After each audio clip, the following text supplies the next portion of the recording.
Please welcome to the stage CABE's Director of Programs and Events, the woman who behind the scenes makes everything happen at CABE 2024, Delma Chwielinski-Sheridan.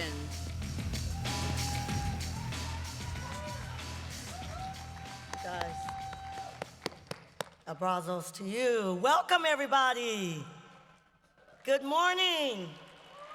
Good morning. Oh my God, are you guys still sleeping out there? Come on, let's try this again. Good morning. All right, look, my voice is almost gone here. So that's why I need you guys to help me out. So excited to see you guys this morning. I want to just say good morning to you. Welcome to this final day of the conference for you, not for me, but it's the final day of the conference for CABE 2024. What a wonderful week it has been. Well, let's just say a week for me, 5 days or 4 days for you. It's been a great time, so much learning, inspiration, and connections. This is my 25th annual conference with CABE.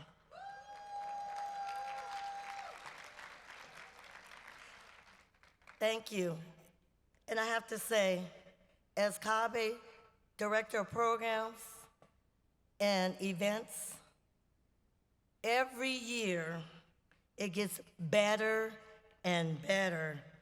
And I always say, this is the best conference ever.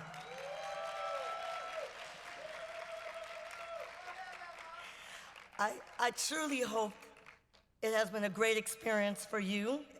It's always a great experience for me.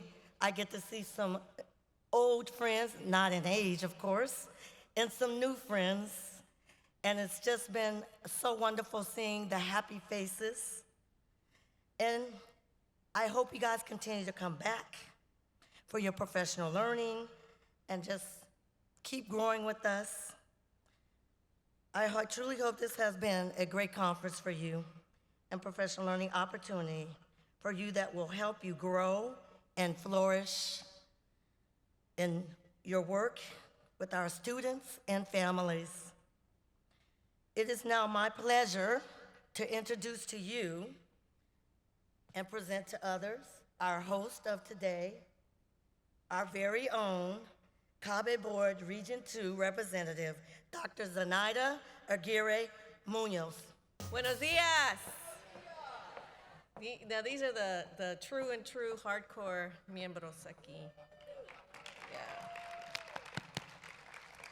I have to share that I'm so very excited to introduce our keynote speaker for today, Sebastián de la Cruz, El Charro de Oro. ¡Ahua!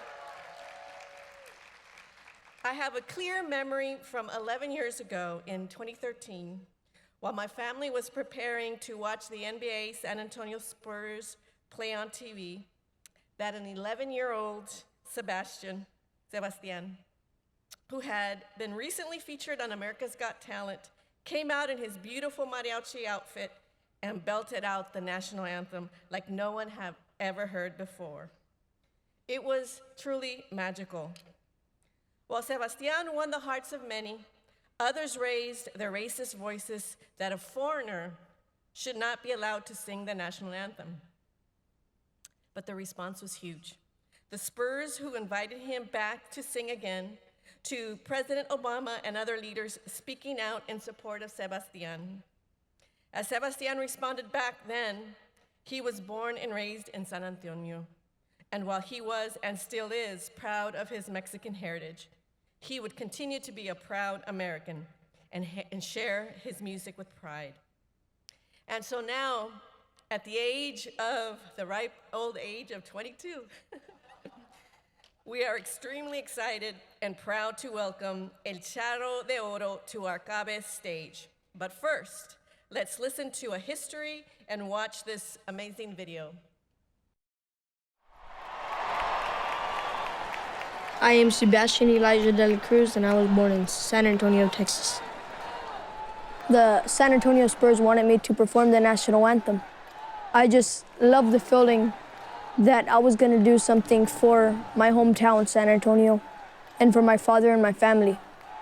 Here to perform the national anthem, please welcome 11-year-old San Antonio native, Sebastian De La Cruz. They said, "What's this Mexican doing singing the national anthem? Hashtag go home." I am home.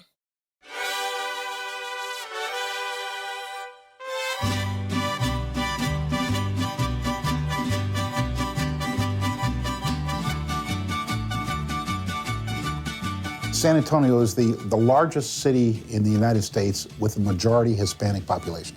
The Mexican population, it strongly influences this market. It basically is this market. You see it all over San Antonio, from the heart of the city, the Alamo, the Riverwalk, the music, the gritos, the people, the food, art. There's just so much color, so much cultura, so much spirit. It's just very much what makes San Antonio so unique. The Mexican culture is huge. It's vibrant, it's fun, and it's loving.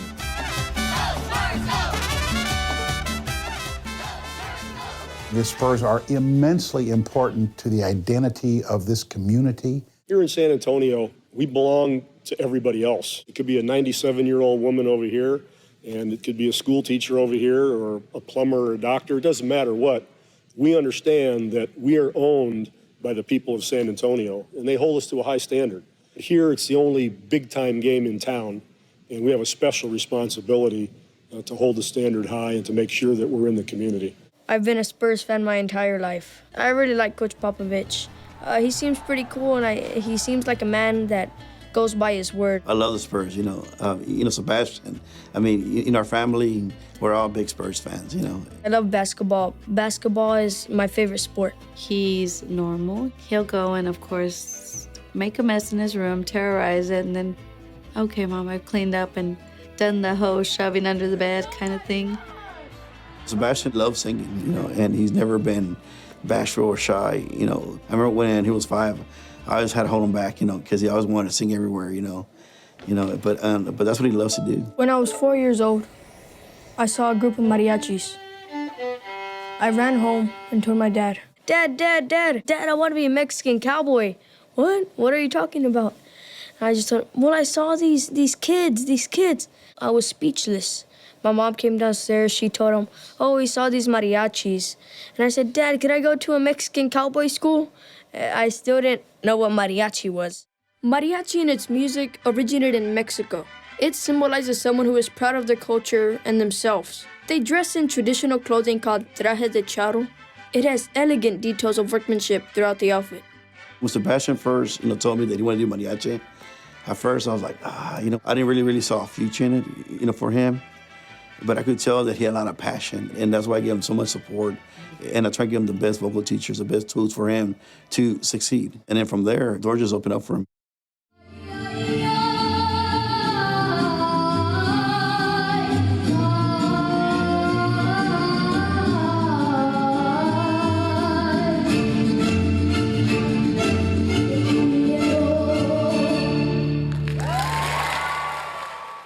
We brought him in January 2013. He sang. It was one of our bigger games of the year against the Los Angeles Lakers, and he sang and did a great job. The crowd loved him. One of the things that struck me was how respectful the kid was for being 11 years old. So we definitely wanted to bring him back sometime during the playoffs. Game 3, NBA Finals, 2013, Darius Rucker, we had gotten from the NBA, was going to perform. We got word early that day that he might be having problems with his flight. So Sebastian's name just kind of stood in my mind. And as it got closer, his flight did get canceled, so he wasn't going to be able to make it here. So we called Sebastian. So I had my Spurs jersey on and everything. We were going to get our tickets. Right when we left the booth, my dad got a call. And they say, so are you ready to sing the national anthem? And he had him on speaker. And I was like, yeah. And they said, well, come on in. We're waiting for you. And I was like, Dad, are you serious? So I got my traje, and I was almost running towards the door. Here to perform the national anthem, he's known as El Charro de Oro, the boy with a golden voice. Please welcome 11-year-old San Antonio native, Sebastian De La Cruz. Oh.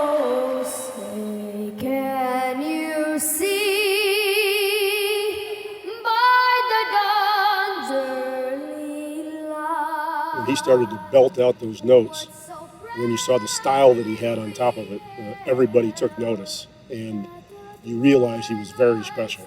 It just gives you chills as you watch it, and you listen to it. And in the end, everybody is very fired up by game time.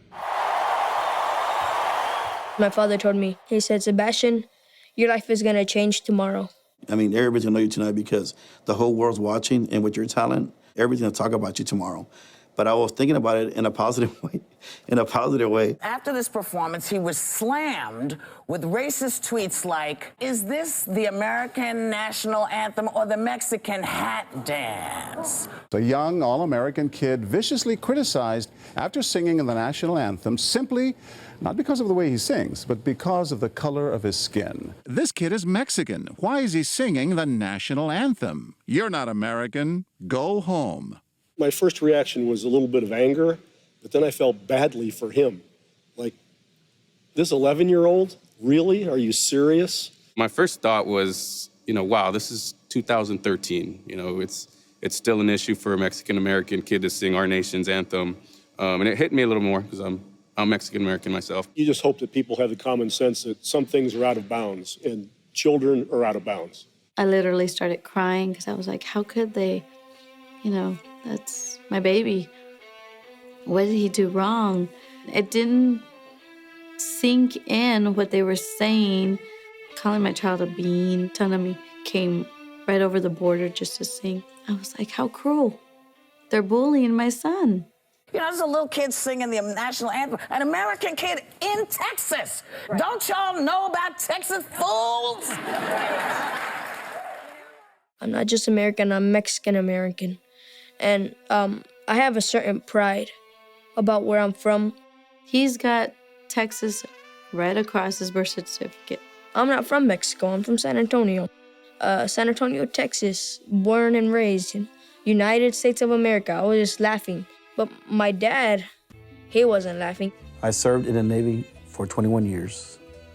I'm a veteran and a proud American. When it comes to your own children, like that, you want to put your wings and you want to actually protect them. And it really, really hurt me. But then I noticed that he was being strong about it. And that's one thing that I learned from him is, even though it hurts, I always think like the positive side of it. So in Pop's pregame press conference before Game 4, I asked him if he, what his reaction was. He's a class act. He makes you feel that the future can be very bright. The best part of the whole thing was Sebastian's reaction. Total class, ignore the ignorance, move on. I don't know what the problem is. Like, they're just racist comments, no big deal. Like, anybody could say anything about me. I don't care. It's just words that are being said. When I asked him sincerely, Sebastian, how do you feel? People are crazy, he tells me. I don't think they think about the things they put out there. I'm like, you're right. I never thought about that.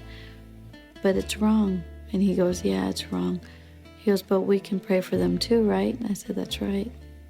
So often the Spurs are associated as being the good guys. The good guys rallied around their own fellow good guy, Sebastian. He became part of the family at that point. And somebody that we weren't going to let anybody else harm. Big brother, little brother, that sort of thing. We've always felt here, basketball is what we do. We work hard at it. We want to be successful. But life goes on, and it's entertainment to a large degree.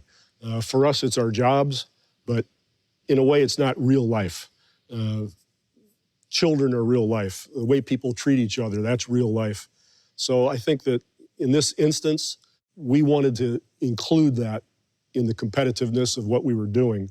And part of that was he's got to get his fanny right back and sing it again. I want him to stick it to all those ignorant people. The San Antonio Spurs invited Sebastian back to sing again in the finals. President Obama tweeted, don't miss his encore performance of the national anthem at the NBA Finals. I thought that was pretty cool, being able to get a comment from President Obama.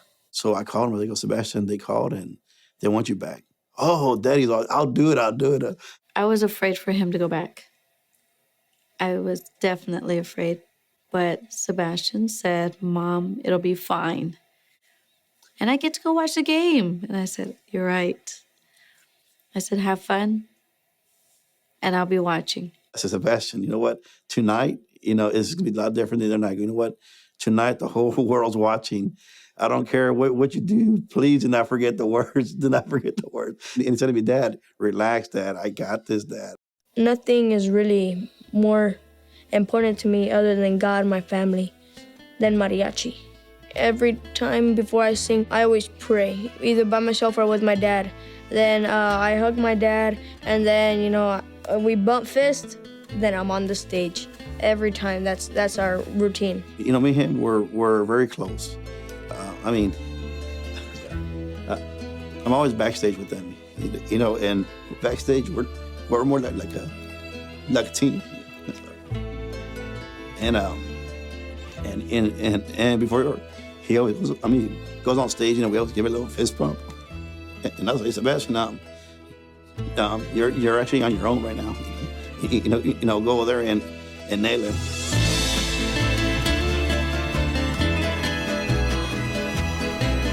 I was thinking of how are the crowds going to react to me? What are they going to think? What are they going to say? But when I got out there, as I walked through the tunnels, I saw my family that supported me and that would always cheer me on. Please help me give a great welcome to a phenomenal young man, El Charo de Oro, Sebastian de la Cruz.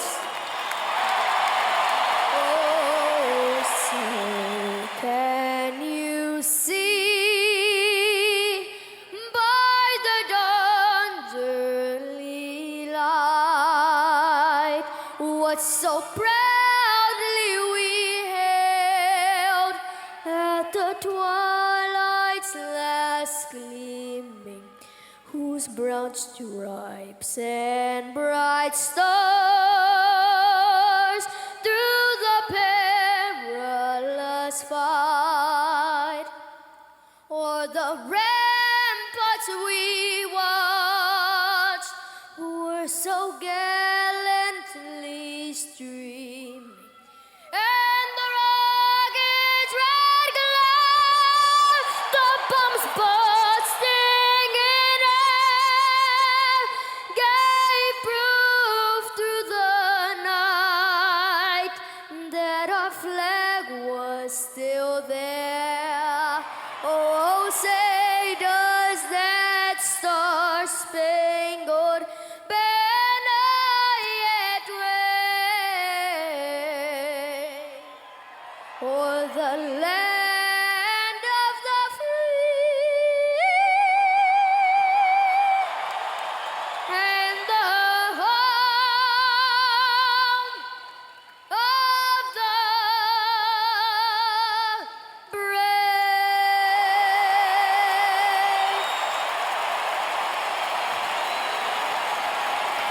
I feel that the Spurs organization is like a family, and I feel like that family, if we all join together, which we do, that makes one.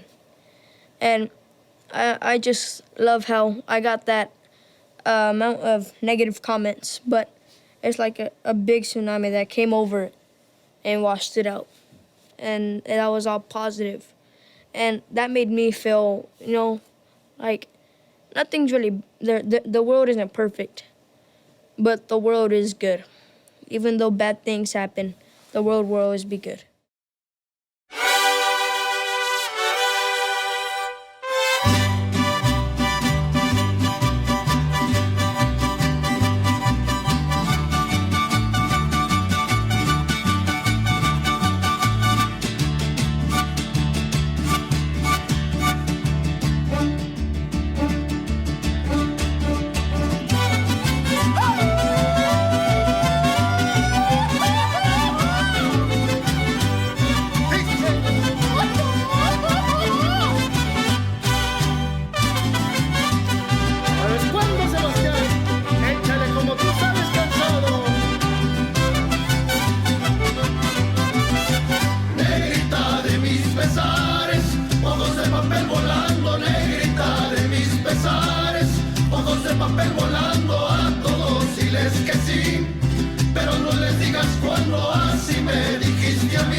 As we said, we do have him, so please join me in welcoming El Charro de Oro, Sebastián de la Cruz.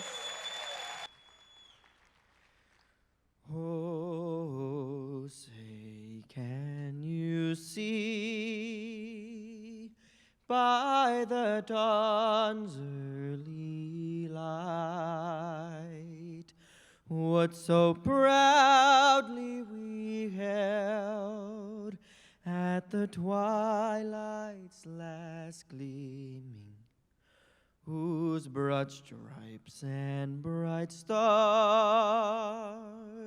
through the perilous fight o'er the ramparts we watched were so gallantly streaming, and the rocket's red glare,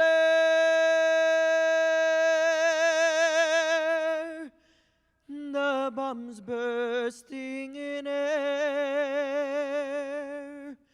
gave proof through the night that our flag was still there. Oh, say, does that star-spangled banner yet wave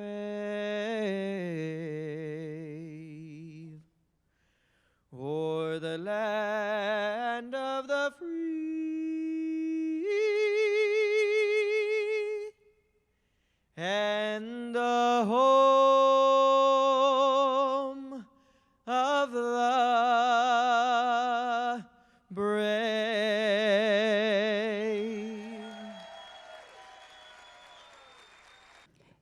Thank you.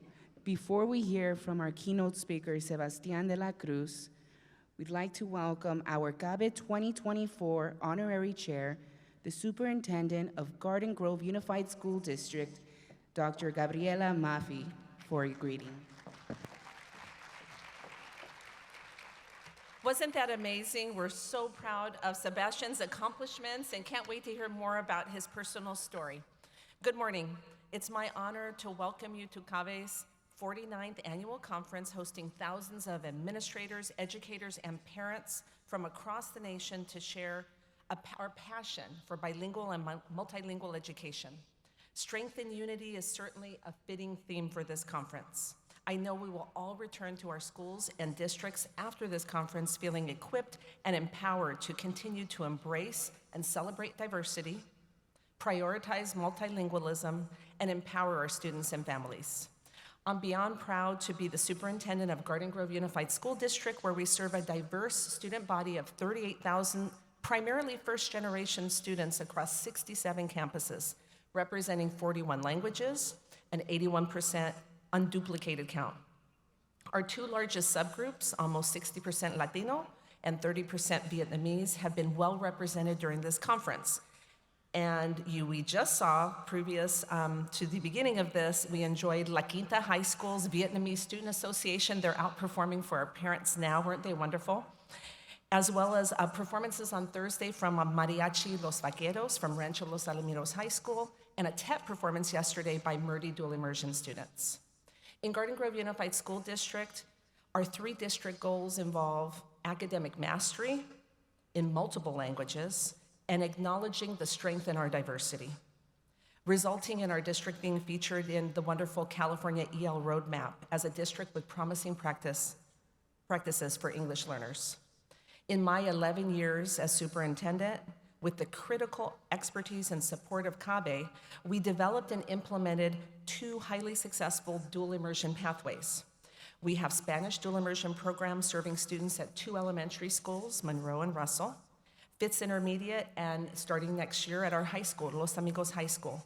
And we also have a TK6 Vietnamese dual immersion program at Murdy Elementary, which is one of the few in the nation. And last night was awarded CABE's prestigious 2024 Seal of Excellence Award. As the Murdy students progress to 6th grade next year, we're planning for the continuation of that Vietnamese dual immersion program at the secondary level. As one of this year's honorary chairs, I've been delighted to collaborate with like-minded educators and the wonderful staff at CABE to contribute to a conference that will continue to raise the bar of excellence and move the wheels of progress forward with bilingual and multilingual policies and practices and advocacy for all of our students and families. On behalf of Garden Grove and all of the local districts, I'd like to warmly thank CABE for its commitment to our diverse community and wish all of you conference participants a wonderful day of learning and networking. Thank you. Please welcome back to the stage our keynote speaker, Sebastián de la Cruz. Before I start my speech, one thing I do want to say is thank you, California, for being so welcoming and for allowing me to share my story with everyone here today. I hope you all enjoyed that presentation. Here we go. Hello, how are you? Hola, ¿cómo están? I hope everyone is having a great morning so far and enjoyed the Go Sebastian Go documentary directed by Eva Longoria. I'm thrilled to be here and want to express my gratitude to Mr. Lampkin and the CABE team for inviting me to this amazing convention. Un aplauso, por favor. So for those of y'all who don't know, I'm Sebastián de la Cruz, also known as El Charro de Oro. I am 21 years old, Mexican-American from San Antonio, Texas, and I grew up in a tight-knit family with my father being retired Navy. Un aplauso, por favor.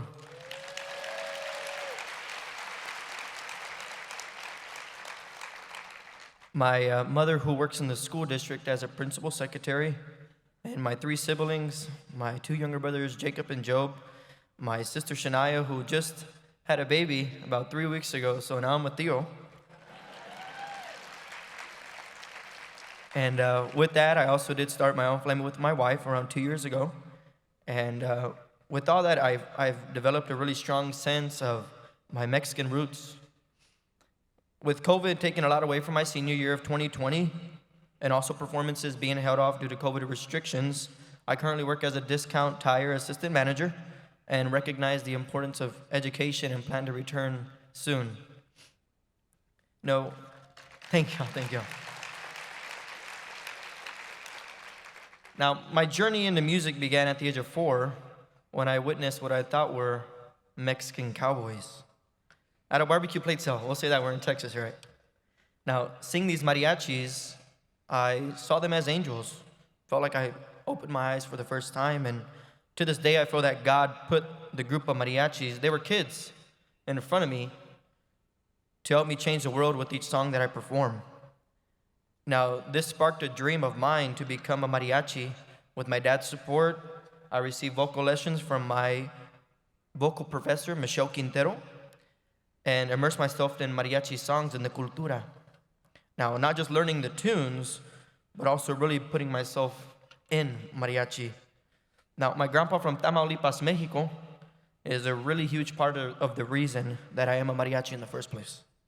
He introduced me to Javier Solís, José Alfredo, Pedro Infante, Cornelio Reina, and many more legends of música de mariachi. Now, with the legends of mariachi came the importance of the traje de charro. He explained the origin of the traje coming from Spanish conquistadores and the orgullo that comes with the traje de charro.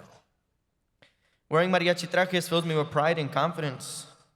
Each time I put on my traje de charro, I feel like Superman.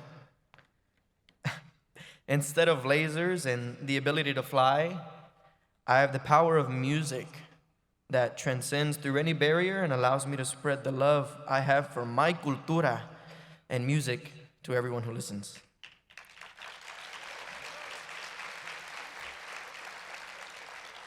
Now, with the fundamentals of mariachi in place, it led me to performances across San Antonio and the surrounding regional area, including iconic venues like the Riverwalk, Majestic Theater, and at 10, I competed on NBC's America's Got Talent, reaching the semifinals while promoting the beauty of mariachi music. Now also, here in California, I was able to perform in the show or be on a show with Eva Longoria on NBC's telenovela. and also got to participate in a Guinness Book of World Records mariachi performance, the most amount of mariachis at a time, where I co-led with Oscar de la Hoya at the Rose Bowl here in California. Thank you, thank you. Mexico broke the record, but we got to come back and try and do it again. Now, after that, I performed at the San Antonio Spurs NBA playoffs games, and they called me back for the NBA Finals, as you saw, which brought both honor and unexpected criticism. Here are a few comments that were made, and excuse the grammar, but this is how people type them, right? Why they got a Mexican kid singing the national anthem? How you sing the national anthem looking like an illegal immigrant? Go home, his suit still looks wet.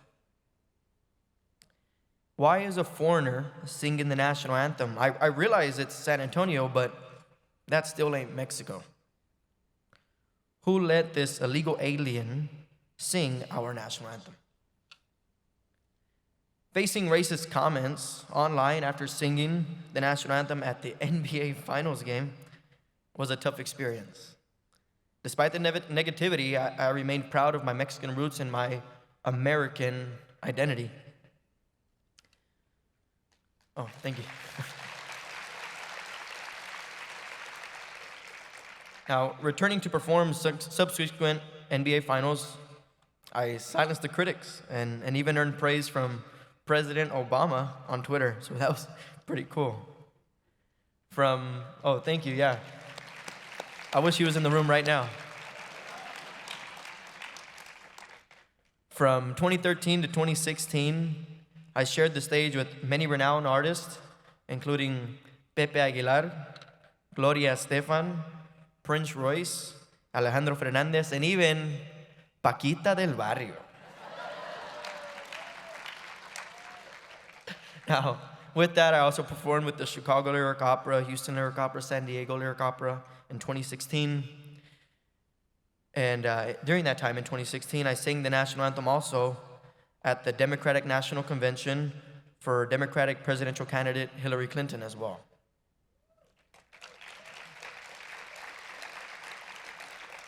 Now, one thing I really do want to clarify is that I wasn't fully bilingual, and I still am not.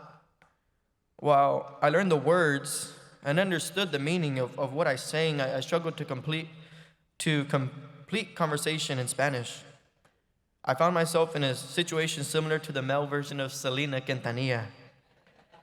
Proficient in singing, but challenged in everyday conversation. The backlash I received helped me fuel a mission to become bilingual in Spanish. Thank you. Now, although I took Spanish classes from middle school to high school, it's important to note that these classes differ from bilingual, dedicated, or dual language programs, right? Unfortunately, the district I attended lacked an extensive access to such programs, including mariachi, putting me at a disadvantage. At this time, I would like to applaud everyone involved in the push of bilingualism and biliteracy for our students and our future leaders of the world.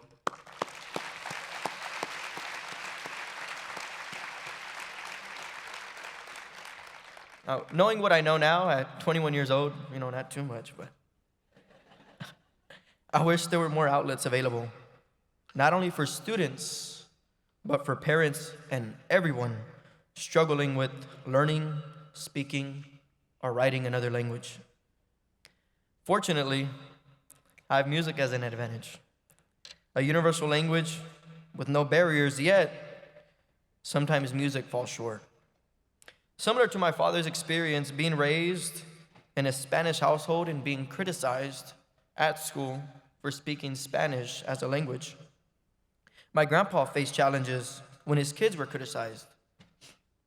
Now, likewise, my father-in-law, despite ESL classes when getting his residency, still grapples with English literacy, and like many parents, decided to withhold Spanish as a first language to protect my wife and her siblings from cruelty that happens in the world we live in day to day. Witnessing the sacrifices my grandpa and father-in-law made to shield their kids from the negativity of speaking a foreign language motivates me to break the cycle. I aspire for my future kids to be literate, bilingual, and have cultural understanding not just in Spanish, but other languages and cultures as well.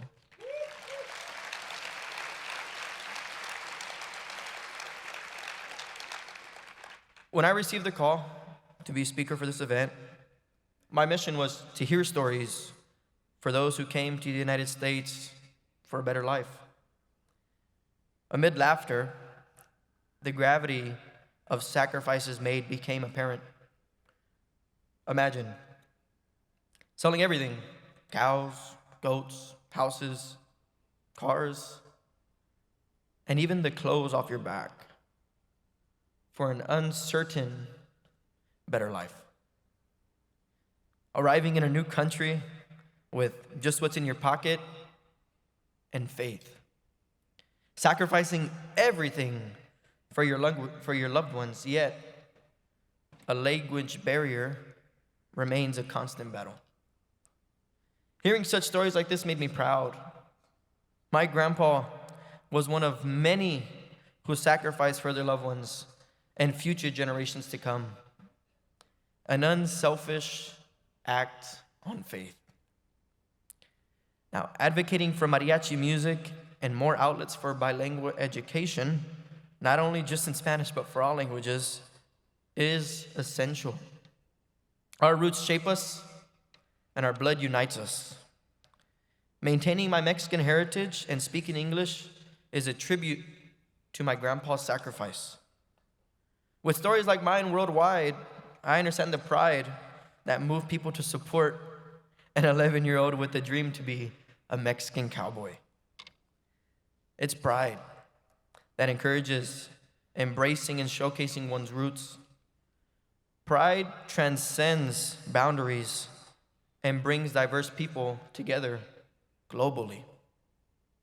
In closing, we're all on a mission, not just for preservation, also for our cultura.